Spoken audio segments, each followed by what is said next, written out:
சமீபத்தில் நடந்து முடிந்த சட்டமன்ற தேர்தலில் லட்சிய ஜனநாயக கட்சி தலைவர் ஜோஸ் சார்லஸ் மார்டின் புதுவையிலேயே அதிக அளவாக 10,205 வாக்குகள் வித்தியாசத்தில் காமராஜ் நகர் தொகுதியில் வெற்றி பெற்றார். இதனையடுத்து தேர்தலில் அவரது வெற்றிக்காக உழைத்த தொகுதி தலைவர்கள், வார்டு மற்றும் பூத் பொறுப்பாளர்கள், பொதுமக்கள் என அனைவருக்கும் நன்றி தெரிவிக்கும் கூட்டம் மூலக்குளம் பகுதியில் உள்ள தனியார் மஹாலில் இன்று நடைபெற்றது. இந்த கூட்டத்தில் லட்சிய ஜனநாயக கட்சி தலைவரும் காமராஜ் நகர் தொகுதி சட்டமன்ற உறுப்பினருமான ஜோஸ் சார்லஸ் மார்டின் சிறப்பு அழைப்பாளராக கலந்து கொண்டு தேர்தலில் தனது வெற்றிக்காக உழைத்த அனைவருக்கும் நன்றியை தெரிவித்தார்.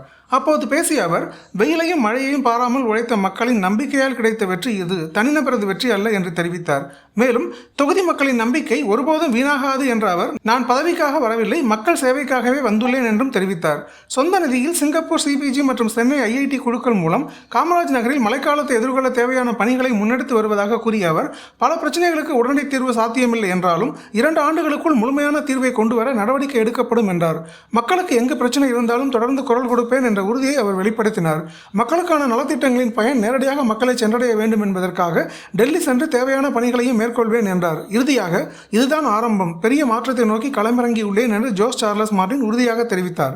இந்நிகழ்வில் சட்டமன்ற உறுப்பினர் ஜான்குமார், முன்னாள் சட்டமன்ற உறுப்பினர் ரிச்சர்ட்ஸ் ஜான்குமார் மற்றும் லட்சிய ஜனநாயக கட்சியின் நிர்வாகிகள் மற்றும் பொதுமக்கள் உட்பட பலர் கலந்து கொண்டனர். அதுபோக இங்க இருந்து எல்லா பூத் தலைவர்கள், வார்டு தலைவர்களா இருக்கட்டும், ஒரு மக்களும் உண்மையாவே நம்ம என் கூட நம்ம ரோடோட அடைஞ்சு ஓடி திரியும் போது வெயிலையும் எங்க கூட இருந்த அந்த 7 பெண்கள் அங்கே அப்பாயின்மெண்டோட இருக்கோம். எங்களுக்கு முன்னாடியே போய் டோர் ஓப்பன் பண்ணி எங்களுக்கு முன்னாடியே போய் எல்லாத்தையும் கேட்டு வச்சுட்டு இருப்பாங்க.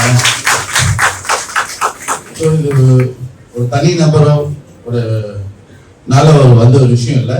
இது எல்லாருமே அவங்க கடமையை நம்ம கரெக்டாக செஞ்சதுனால ஒரு மாபெரும் வெற்றி. அதுவும் புதுச்சேரியிலேயே இவ்வளவு ஹையஸ்ட் ஓட்டு வந்து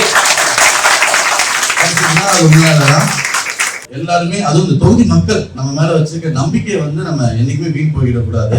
அப்புறம் முடிவு பண்ணிட்டேன், நம்ம மினிஸ்டருக்காகவோ பதவிக்காகவோ இங்க வரல, நம்ம மக்களுக்கு சேவை செய்யறதுக்காக வந்திருக்கோம்.